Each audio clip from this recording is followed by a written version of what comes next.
रामकृष्ण हरी माझ्या मित्र आणि मैत्रिणींनो, तुम्हाला माहिती आहे का, आजकाल खूप लोकांचे प्रश्न येत आहेत मला की कर्ज वाढत आहे, पैसा येतो आहे पण टिकत नाही आहे, आर्थिक अडचणीमध्ये मी खूप सापडलो आहे, असे खूप लोकांचे मला प्रश्न येतात आणि त्याचंच उत्तर देण्यासाठी मी आज आलेले आहे. कारण मला पण माहिती आहे की खूप लोकांच्या जीवनामध्ये सध्या हे प्रॉब्लेम्स चालू आहेत, खूप लोक याच्यातून जात आहेत. तर मी आज तुम्हाला सांगणार आहे की कुंडलीमध्ये कर्ज का वाढते किंवा सध्या तुमच्या जीवनामध्ये कर्जाचं डोंगर का वाढत आहे आणि कोणते ग्रह त्याला कारणीभूत असतात, हे मी तुम्हाला आज सांगणार आहे. तर पहा, तुमच्यासोबत पण असं होत आहे का की तुम्ही खूप मेहनत करतात किंवा काही लोक कितीही मेहनत करतात परंतु त्यांचं कर्ज फेडतच नाहीये किंवा कर्ज कमीच होत नाहीये, पैसा येत आहे परंतु तो टिकतच नाही आहे. अजून एक म्हणजे कर्ज, पहिलं कर्ज तुम्ही घेतलेलं आहे ते तुम्ही फेडत आहात तोपर्यंतच तुम्हाला दुसऱ्या कर्जाचं डोंगर किंवा बोजा तुमच्यावर अचानकपणे येतो. ह्या सगळ्या गोष्टी तुमच्यासोबत होत आहेत का? ह्या सगळ्या फेजमधून तुम्ही पण जात आहात का? जर उत्तर हो आहे तर आज मी तुम्हाला सांगते की ॲस्ट्रॉलॉजीमध्ये काही योग असे येतात जुळून किंवा काही ग्रह असतात आणि जसं ग्रहांचं गोचर चालू असतं त्याप्रमाणे ग्रह त्या त्या घरामध्ये जातात आणि त्यानुसार मग आपल्या आयुष्यामध्ये अशा फेजेस येतात की त्यामध्ये आपल्याला काही खूप अशा सिरियस आर्थिक अडचणींना सामोरे जावे लागते. आणि काही योग तर असे असतात की ते माणसाला कर्जाच्या जाळ्यामध्ये खूप भयानक प्रकारे अडकवून टाकते. तर आजच्या या व्हिडिओमध्ये मी तुम्हाला सांगणार आहे की प्रत्येक कुंडलीमध्ये असे कोणते ग्रह आहेत, असे कोणते घर आहेत किंवा भाव आहेत किंवा असे कोणते योग आहेत की ज्यामुळे तुम्हाला कर्जाला सामोरे जावं लागते किंवा आर्थिक अडचणी येतात. पण त्यासाठी तुम्हाला माझ्यासोबत शेवटपर्यंत राहायचं आहे, कारण शेवटी मी तुम्हाला याच्यावर उपाय सांगणार आहे की ते उपाय केल्याने तुम्ही या अडचणीमधून नक्कीच बाहेर पडणार आहात. तर चला आता आपण सुरू करूयात. कुंडलीमध्ये जो 6वा भाव आहे किंवा 6वं जे घर आहे त्याला कर्जाचं भाव असं म्हणतात. प्रथम तर तुम्ही हे समजून घ्या की ॲस्ट्रॉलॉजीमध्ये जो 6वा भाव आहे तो ऋण भाव मानला जातो. हा जो भाव आहे तो ऋण, शत्रू आणि संघर्ष दाखवतो आणि हा खूपच महत्त्वाचा भाव आहे प्रत्येक कुंडलीमध्ये.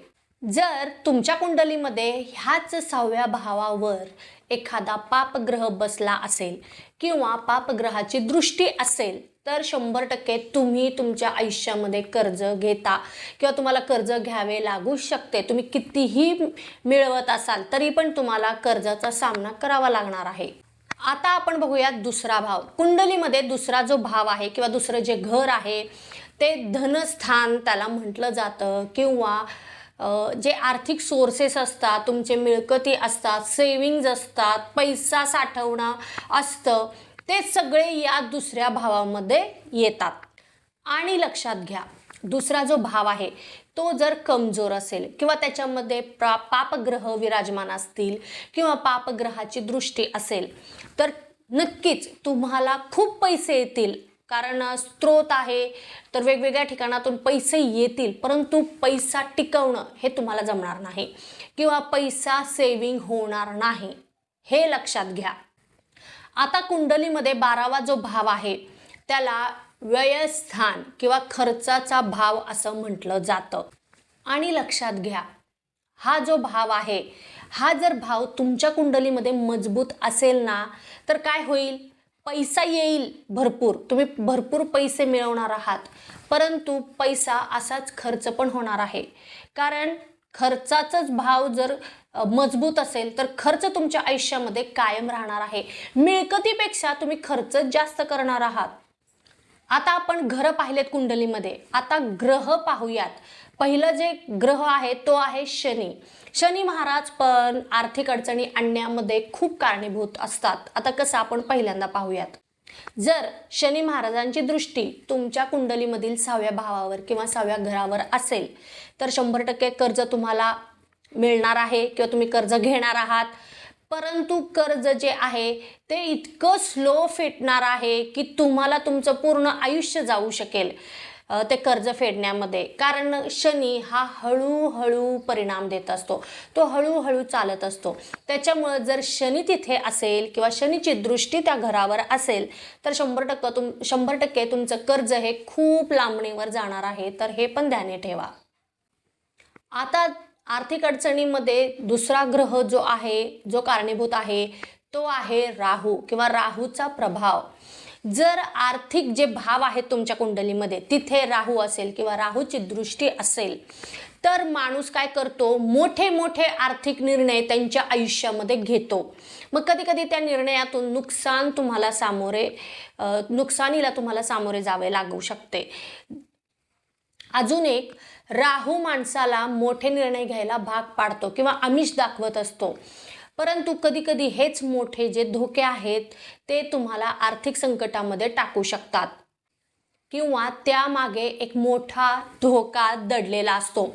आता उदाहरणार्थ बघा, राहूची दृष्टी असेल किंवा राहू त्या स्थानी असेल तर काय करतो माणूस, एखाद्या वेळेस चुकीचे इन्व्हेस्टमेंट करतो, चुकीच्या ठिकाणी पैसा गुंतवतो किंवा ट्रेडिंगमध्ये, शेअर मार्केटमध्ये पैसा गुंतवतो आणि तिथे मग लॉस तुम्हाला सहन करावे लागतात. आणि सगळ्यात महत्त्वाचं म्हणजे दुसऱ्यांच्या बोलण्यावर तुम्ही कुठेतरी पैसे गुंतवता आणि त्यामधून पण तुम्हाला नुकसानच होणार आहे. तर राहू हा खूप अनप्रेडिक्टेबल ग्रह आहे. तो तुम्हाला आमिष दाखवत असतो, खूप पैसा येईल असं तुम्हाला वाटत असतं, परंतु इथे खूप सावधान तुम्हाला राहावं लागणार आहे. जर तुमच्या त्या स्थानी राहू असेल तर तुम्हाला प्रत्येक पाऊल, प्रत्येक एक एक पैसा सुद्धा खूप जपून वापरावा लागणार आहे. आता तिसरा जो ग्रह आहे तो आहे मंगळ ग्रह किंवा मंगळाचा प्रभाव. त्या स्थानी मंगळ असेल किंवा मंगळाची दृष्टी असेल म्हणजे आर्थिक जे भाव आहेत तुमच्या कुंडलीमध्ये तिथे, तर बघा तुम्ही तुमच्या आयुष्यामध्ये इम्पल्सिव्ह डिसिजन्स घेतात आणि कधी कधी हेच रागामध्ये निर्णय घेतलेले किंवा घाईघाईमध्ये निर्णय घेतलेले तुम्हाला खूप महागात पडते किंवा नुकसानच देते. आणि हे सगळं मंगळ ग्रहामुळं होतं. कारण मंगळ ग्रह जर तिथे कमजोर असेल तर तुम्हाला ह्या सगळ्या गोष्टींचा सामना करावा लागतो किंवा त्याची वाईट दृष्टी त्या घरावर असेल तर. आता चौथा जी योग आहे किंवा योग म्हणतो आपण, आपल्या कुंडलीमध्ये काही योग असतात ते चांडाळ योग. आता चांडाळ योग म्हणजे काय, तर जेव्हा राहू आणि गुरु एखाद्या घरामध्ये एकत्र असतात किंवा त्यांची युती असते त्याला चांडाळ योग असं म्हणतात.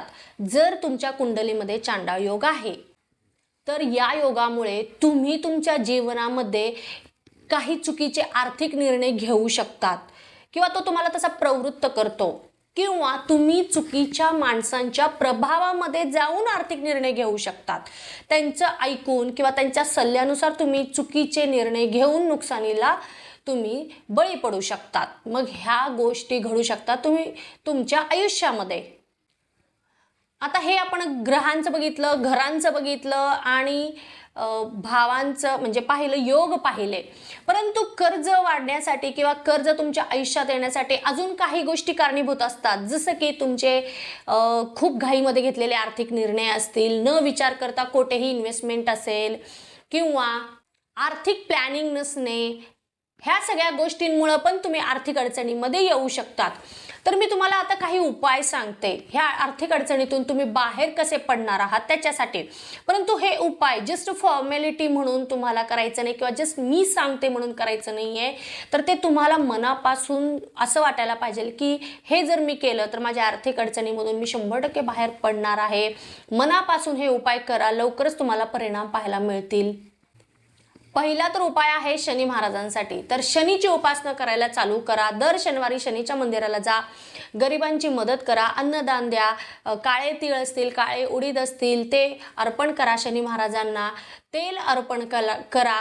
म्हणजे याच्याने काय होईल, शनीचा प्रभाव थोडासा कमी होईल आणि जर तुमच्यावर कर्जाचा बोजा असेल तर तो लवकर कमी होईल. आणि अजून एक म्हणजे दुसरं, हनुमान चालीसा नित्य पठण करा. त्याच्याने पण काय होईल, तुमच्या आयुष्यामध्ये जे काही आर्थिक प्रॉब्लेम्स चालू आहे, तुम्ही फेस करत आहात, तर ते पण कमी होतील.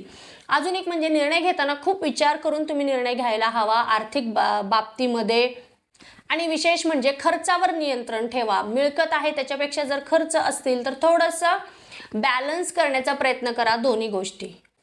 तर मित्रांनो, ॲस्ट्रोलॉजी आपल्याला संकेत देत असते. पण आयुष्य बदलण्याची ताकद ही फक्त आणि फक्त आपल्या निर्णयांमध्ये असते.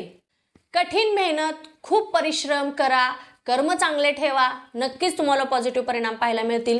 तुम्हाला जर ही माझी माहिती आवडली असेल तर लगेचच चॅनलला सबस्क्राईब करा, व्हिडिओला लाईक करा आणि जास्तीत जास्त लोकांपर्यंत माझा व्हिडिओ शेअर करा.